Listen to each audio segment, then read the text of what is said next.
الصلاة والسلام كله أما بعد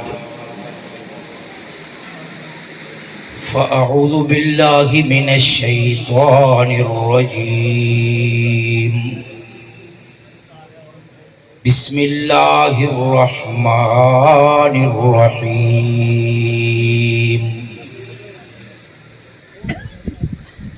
طه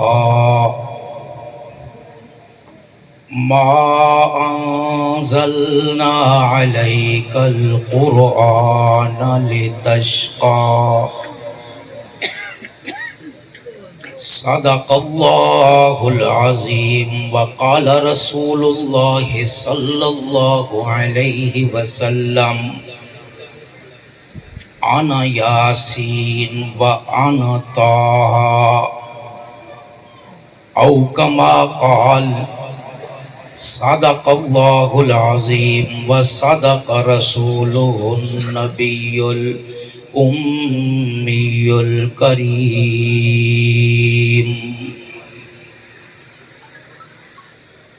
صدر مجلس غیور ختم نبوت کے ورکرز مسلمان بھائیوں، السلام علیکم ورحمۃ اللہ وبرکاتہ. سرزمین مجاہدین ختم نبوت پر دلی خواہش تھی کہ کبھی حاضری دی جائے. 2-3 سال پہلے حضرت مولانا عبداللہ شاہ مظہر دامت برکاتہم یہاں تشریف لا رہے تھے. ان کو کوئی عارضہ پیش آیا، مجھے حکم کیا کہ آپ جاؤ.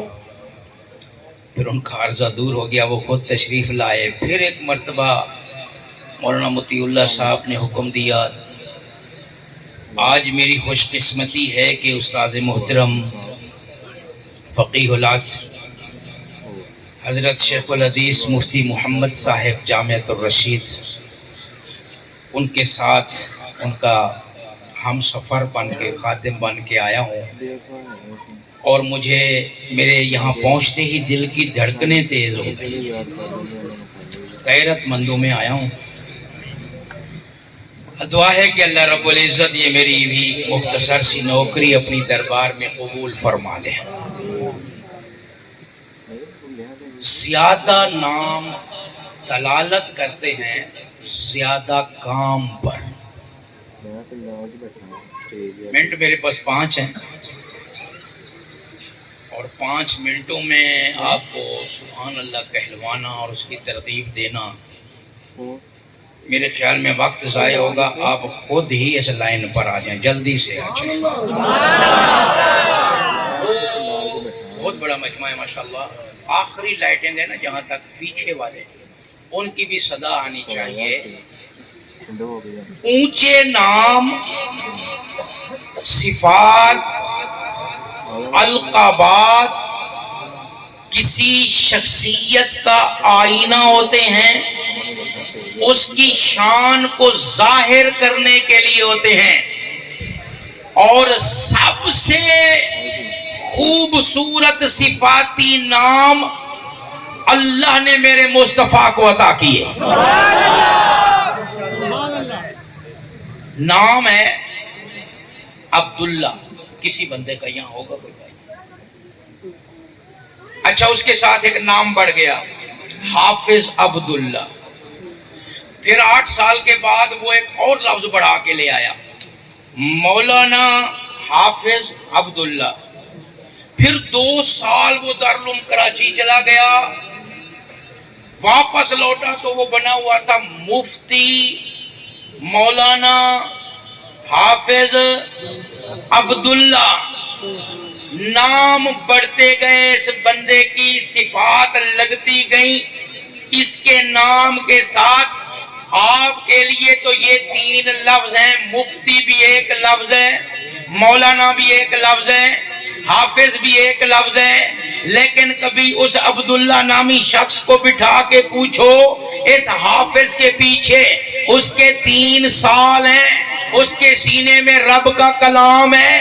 کتنی بار وہ بیچارہ کلاس میں کرسی بیٹھا, کتنی بار کھڑے ہو کے سبق یاد کیا, اور قرہ اگر بیٹھے ہوں ناراض نہ ہوں تو کتنی بار وہ استادی کے ڈنڈے سوٹے کا سامنا کرتا رہا. آپ کے کہنے سننے کو تو مولانا ایک لفظ ہے, لیکن 8 سال تک یہ بندہ اپنے ہاتھوں سے اپنے کپڑے دھوتا رہا. 8 سال تک کبھی پنکھے کے نیچے, کبھی بغیر پنکھے کے سوتا رہا. 8 سال تک کبھی تازہ روٹی اور کبھی رات کے بچے ہوئے خشک ٹکڑے کھا کر یہ گزارا کرتا رہا. کس طرح اس کی راتیں بیتی, کس طرح اس کے دن گزرے. 8 سال تک کہنے کو تو ایک لفظ ہے, لیکن اس کے پیچھے ایک داستان ہوتی ہے. اور اللہ نے میرے آقا کو 99 خوبصورت ناموں سے یاد کیا.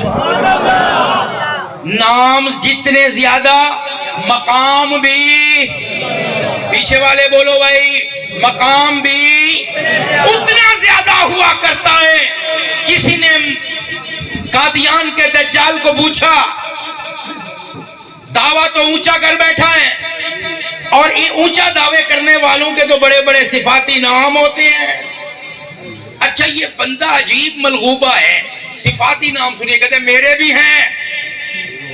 کیا نام ہے صفاتی نام؟ کہتے ہیں میرا نام ہے جنگل کا بادشاہ. نہیں, جنگل کا شہزادہ. میں نے کہا جنگل میں شہزادے تھوڑی ہوتے ہیں, شہزادے تو محلوں میں ہوتے ہیں. ہم نے تو سنا جنگل میں خنزیر ہوتے ہیں, ہم نے تو سنا جنگل میں بندر ہوتے ہیں. جس طرح اس کے فرشتوں کے نام انوکھے ہیں, ٹیچی ٹیچی, کمال نہیں. اور دوسرے فرشتے کا کیا نام تھا؟ ٹیچی. اور فرشتے ہیں یہ خیراتی, یہ فرشتہ ہے. اور جنگل کا شہزادہ نام ہے. میں نے کہا تجھے بتاؤں صفاتی نام کس کو کہتے ہیں؟ قرآن کی درمیانی سورت سورۃ طٰہٰ کو کھول. اللہ نے اپنا کلام شروع کیا لفظ طٰہٰ سے, اور حضور نے فرمایا یہ میرا نام ہے. توجہ کیجئے گا, میں قرآن پاک, یہ حروف مقطعات ہیں, اٹل معنی تو ہمیں اس کا بتایا ہی نہیں گیا. مفسرین کا اپنا اپنا ذوق ہے, اس کے مطابق میں طٰہٰ کا ترجمہ کرنا چاہتا ہوں. اتنا پتا چلتا ہے کہ طٰہٰ حضور کا نام ہے. اللہ نام لے کر حضور سے خطاب کر رہے ہیں. اگلی آیت کا طرز تخاطب بتاتا ہے, ما انزلنا علیک القرآن لتشقیٰ, اے میرے طٰہٰ میں نے آپ پر قرآن اس لیے نہیں بھیجا کہ آپ مشقت میں پڑیں. پتا چلتا ہے کہ طٰہٰ حضور ہی ہے اور مخاطب کیا جا رہا ہے. اب طٰہٰ کا معنی کیا ہے موتی دے کر جا رہا ہوں. انشاءاللہ جب تک اس لفظ کا ترجمہ ذہن میں رہے گا, دل کی دھڑکنوں میں ایمان کی حلاوت محسوس کرتے رہو. سلیمان دمشقی مفسر ہیں مشہور, انہوں نے ترجمہ کیا. وہ کہتے ہیں طٰ سے مراد طیب و طاہر, ہا سے مراد ہادی. اللہ فرما رہے ہیں اے میرے طیب و طاہر و ہادی پیغمبر. اس پر دھیمی سبحان اللہ بنتی ہے. ایک اور مفسر آئے, انہوں نے کہا اعجاز قرآنی اور فصاحت و بلاغت کا ایک انداز اور ایک اسٹائل یہ بھی ہے, کبھی لفظ مخفف بنایا جاتا ہے, ایک لفظ کا آخری حرف لیا جاتا ہے اور ایک کا پہلا. وہ فرماتے ہیں طٰ سے مراد طیبہ ہے, مدینہ طیبہ, اور ہا سے مراد آخری حرف لیا گیا مکہ ہے. اے میرے مکی اور مدنی پیغمبر, میں نے کہا لطف نہیں آیا. ختم نبوت کے دیوانوں کو ایسا ترجمہ چاہیے کہ دل کے انگ انگ میں ٹھنڈ گھس جائے. تو میرے سامنے امام سالبی اپنی تفسیر لے کے آتے ہیں. وہ فرماتے ہیں چونکہ یہ حروف مقطعات ہیں, ان کو سمجھنے کے لیے دیگر علوم کا سہارا لینا ہوگا. یہاں علم الاعداد کو سامنے رکھو. حامل بیٹھا ہے تمیز لکھنے والا. علم الاعداد تا کے عدد ہیں 9, ہا کے عدد ہیں 5. 9 اور 5 کو کرو جمع تو بنتا ہے 14۔ اللہ فرمانا چاہتے ہیں طٰہٰ، اے میرے 14ویں کے چاند پیغمبر، ما انزلنا علیک القرآن لتشقیٰ، تیری روشنی کبھی دھیمی نہ ہو میرے 14ویں کے چاند پیغمبر، ہمیشہ چمکتے رہو، ہمیشہ دمکتے رہو۔ ہم نے قرآن آپ کی مشقت کے لیے نازل نہیں کیا ہے۔ میں نے پھر غور کیا کہ 14ویں کے چاند کا لفظ میرے آقا کا صفاتی نام حدیث پاک میں بھی ملتا ہے۔ معبد نے جب اپنے شوہر ابو معبد کو بتایا تھا کہ آج مسافر یہاں سے گزرے ہیں حلیہ مبارک، تو ان کی زبانی بھی یہ لفظ ملتا ہے، ابو معبد کیا بتاؤں جو آج دن کے وقت یہاں مہمان ٹھہرے تھے، جو ان کا سربراہ تھا، لیڈر تھا، اس کا چہرہ ایسے تھا، سینہ ایسے تھا، ہاتھ ایسے تھے، چلتا ایسے تھا، بولتا ایسے تھا، لیکن کیا بتاؤں سرتاج، مجھے تو یوں لگتا تھا 14ویں کا چاند آج ہمارے گھر کے آنگن میں اتر آیا۔ اور وہ مدینہ میں میرے آقا تشریف لے آئے۔ دوسری حدیث، استقبال کرنے والے قباء میں جمع، ایک دن جمع ہوئے، حضور تشریف نہ لا سکے، دوسرے دن جمع ہو، تیسرے دن اچانک سنیات وداع کی پہاڑیوں سے آقا تشریف لائے، تو اہل مدینہ نے استقبال کے لیے کچھ سوچ رکھا تھا، کچھ کر رکھا تھا۔ مدینے کی جو چھوٹی چھوٹی بچیاں تھیں نا، 6 7 8 سال کی معصوم بچیاں، انہوں نے کچھ نغمے، کچھ ترانے بنا رکھے تھے استقبالیہ، اور ان ترانوں میں، نغموں میں، شاعری میں کیا تھا؟ 6 سال کی بچی کیا شاعری کرتی ہوگی؟ کیا تھا اس میں؟ وہ اگر آنے والے زیادہ حسین ہوں گے نا تو ان کا ماتھا، پیشانی ہمارے فلاں ماموں کی پیشانی جیسی ہوگی۔ بچوں کو یہی ہوتا ہے میرا ماموں سونا ہے، اب میرے چاچے دی اکھ، او ماشاءاللہ۔ جو انہوں نے دیکھا تھا تشبیہات و استعارے ترتیب دے کے، تخیل کو جوڑ توڑ کے، چھوٹے معصوم بچوں کی شاعری تھی، وہ بچیاں بھی جمع تھی۔ میرے چاچو جیسی آنکھوں والا آ گیا، میرے ماموں کے ماتھے جیسا آ گیا، اس طرح ہم کہیں گی شاعری انہوں نے کی ہوئی تھی، ترتیب دی ہوئی تھی۔ لیکن اچانک جب آمنہ کے لال آئے نا، اچانک جب جلوہ افروز ہوئے، 2 پہاڑیوں کے بیچ میں رخ مصطفیٰ ظاہر ہوا۔ داد دینی چاہیے اہل عرب کی، اہل مدینہ کی، ان 6 7 سال کی بچیوں کو۔ 6 7 سال کی بچی سیدھے الفاظ کے ساتھ اپنے بابا سے بات نہیں کر سکتی، مطالبہ نہیں منوا سکتی، ابھی تو اس کی زبان توتلی ہوتی ہے، لیکن فصاحت عرب کو داد دینی ہوگی، سلامی دینی ہوگی۔ جب تخیل ٹوٹا نا، حضور کو دیکھ کے ماموں بھول گیا، چاچے کی آنکھیں دماغ سے غائب ہو گئی۔ ان جیسی آنکھیں کس کی ہوگی؟ ان جیسا چہرہ کس کا ہوگا؟ فیل پتی کھڑے کھڑے ان بچیوں نے وہیں پہ پڑھنا شروع کیا، طلع البدر علینا من ثنیات الوداع وجب الشکر علینا ما دعا للہ داعی۔ میں عرب و عجم میں گھوما ہوں، میں نے سینکڑوں مساجد کے ماتھے پہ 8 سال کی ان بچیوں کی یہ نعت لکھی ہوئی دیکھی ہے۔ پہلا لفظ کیا کہا ان بچیوں نے؟ طلع۔ زندگی میں تشریح نشار کی پھر کبھی میں کہا کرتا ہوں کہ اگر 14 ساڑھے 14 صدیوں میں حضور پر پڑھی جانے والی نعتیں، انسانی کلام، قرآن نہیں، نعتیں، ان کا اگر تقابلی جائزہ لیا جائے، کوئی تقریب منعقد کرے کہ ان 14 صدیوں میں بیسٹ نعت کس کی ہے، حضرت حسان اگر نمبر لے گیا تو لے جائے گا، وگرنہ ان 8 سال کی بچیوں کی یہ نعت قدیم ترین نعتوں میں دوسرے نمبر پہ ضرور آتی ہے۔ طلع البدر علینا، بدر آ گیا، بدر، طٰہٰ، بدر کامل، 14ویں کا چاند، معبد، 14ویں کا چاند، مدینے کی یہ بچیاں، اور دنیا کی سیکنڈ بیسٹ ترین اس نعتیہ کلام میں میرے آقا کو طلع البدر کہا گیا۔ 14ویں کا چاند کیوں کہا گیا؟ طٰہٰ کا ترجمہ کرنے لگا ہوں قرآن کی آیت کا اور اپنے آقا کے اس خوبصورت لقب کا، اس صفت کا ترجمہ کرنے لگا ہوں، اور میرے آخری جملے ہوں گے اور آپ کے پاس امانت ہوں گے شروع سے لے کے آخر تک انشاءاللہ۔ آپ کا جوش بھی بولے گا، خروش بھی بولے گا، ایمان بھی بولے گا۔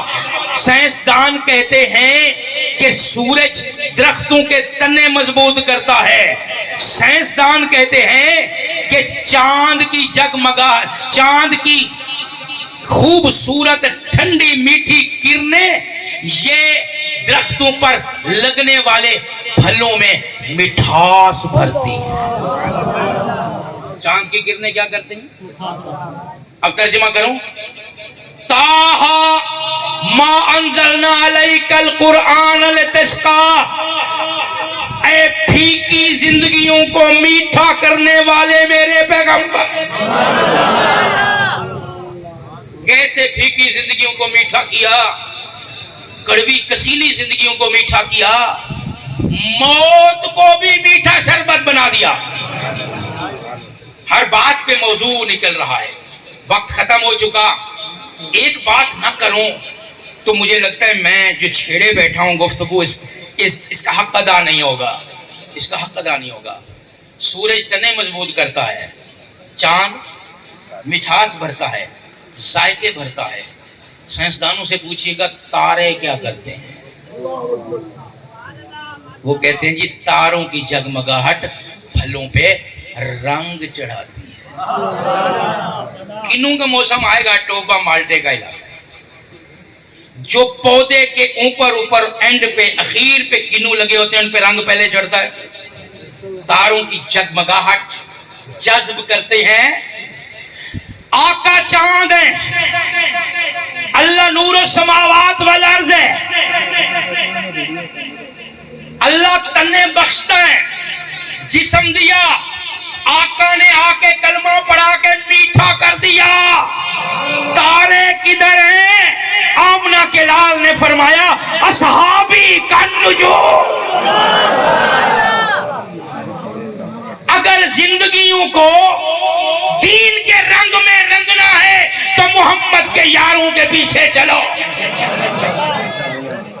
آپ کو کہا جائے گا جی کچھ صحابہ سینئر تھے، کچھ جونیئر تھے، جو سینئر تھے وہ حقیقی صحابہ تھے، جو جونیئر تھے ان سے غلطیاں ہوئیں، انہوں نے یہ کر دیا، انہوں نے آج تک سینئر جونیئر بہت چل رہا ہے۔ مرزا بھی ایک جونیئر آیا ہوا ہے اور اسی کی یہ کلام ہے سارا، سینئر صحابہ، جونیئر صحابہ۔ یہ فتنے میرے آقا علیہ السلام، ان فتنوں کی سرکوبی فرائض نبوت میں شامل تھی۔ میرے آقا علیہ السلام سے سوال کر لیتے ہیں ہم، آقا اصحابی کا نجوم کون کون سے نجوم ہیں؟ ابو بکر نجوم ہے، کیا معاویہ نجوم ہدایت میں نہیں؟ آقا عمر فاروق نجوم ہدایت میں ہے، کیا ابو سفیان نجوم ہدایت میں نہیں؟ کیا مغیرہ بن شعبہ نجوم ہدایت میں نہیں؟ اے پرور میرے آقا علیہ السلام وضاحت خود فرما دیجئے۔ میرے آقا نے فرمایا بے ایہم اقتدیتم۔ عربی والے گرامر والے ترجمہ آپ کر دو یار، تھوڑی سی ہیلپنگ کروا دو، ٹائم تھوڑا ہے۔ بے ایہم کا کیا ترجمہ ہے؟ جس کی بھی پیروی کرو گے، پہلے ایمان لایا بعد میں لایا، چند لمحوں کے لیے زیارت کی، بے ایہم سینئر صحابی، جونیئر صحابی، فتح مکہ سے پہلے والا، فتح مکہ کے بعد والا، چھوٹا صحابی، بڑا صحابی، خلیفہ بن سکا نہیں بن سکا، جس نے دیدار مصطفیٰ کر لیا ہے، ہر اس کے پیچھے اقتدیتم اہتدیتم رنگ چڑھتا جائے گا۔ باقر دعوانا الحمدللہ رب العالمین۔